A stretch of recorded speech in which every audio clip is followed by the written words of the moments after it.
La kétamine, bah, c'est ce qu'il prend là justement, ce qu'il a pris 3 jours après être sorti de l'hôpital.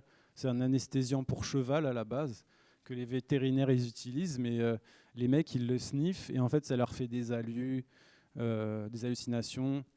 Euh, bon, je vous conseille pas non plus, tout simplement. Ça c'est de la codéine toujours et c'est plus aux États-Unis ils boivent ça en fait. C'est comme de la morphine, donc c'est équivalent de l'héroïne. En fait, c'est du sirop pour la toux qu'ils boivent dans du Sprite, exactement comme ça. Et sauf que ça défonce et ça entraîne les mêmes effets que la morphine. Donc ça enlève la douleur, on se sent bien et tout ça. Sauf qu'on peut faire pareil, les mêmes effets secondaires que l'héroïne, c'est-à-dire des arrêts respiratoires, des pneumopathies d'inhalation, etc.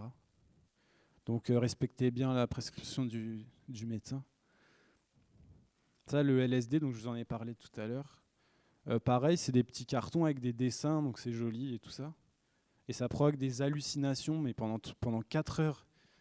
Et franchement, moi j'ai un ami, il en a pris, et il est rentré chez donc un autre ami, il y avait sa mère, et il voyait l'œil de la femme gonflé comme ça.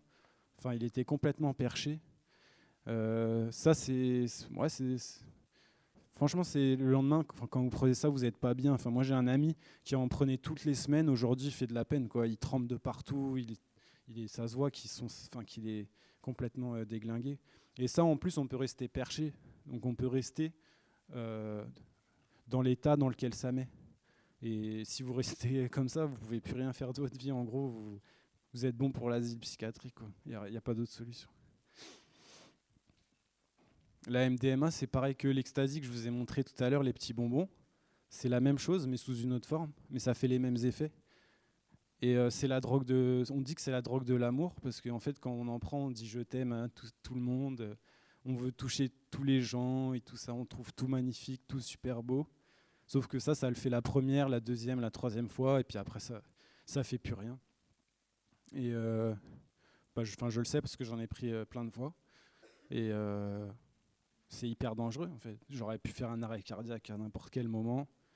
Tout ça pourquoi? Pour faire un peu la fête et en fait, me mentir à moi-même au final, quoi. Parce que ce qu'on dit, c'est faux en fait. On dit n'importe quoi. On n'est pas clair quand on prend ça. Moi, j'ai vu un mec une fois. C'était sur un bateau.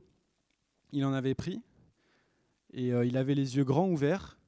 Mais sauf qu'il y avait 2 personnes qui le tenaient pour marcher, pour lui dire où étaient les escaliers, alors que les escaliers étaient là. Et le mec, il les voyait pas. Il disait ah c'est là les escaliers. Il était complètement perché le gars. Et juste en prenant ça. Bon voilà. Bon là c'est voilà le shit et la bœuf. Hein.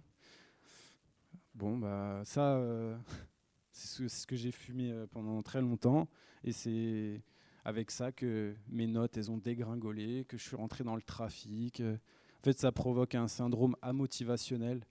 C'est-à-dire on n'a plus envie de rien faire quand on en prend, on a juste envie de fumer et c'est tout. D'où le fait que j'ai arrêté le sport, que j'ai arrêté les études et tout ça.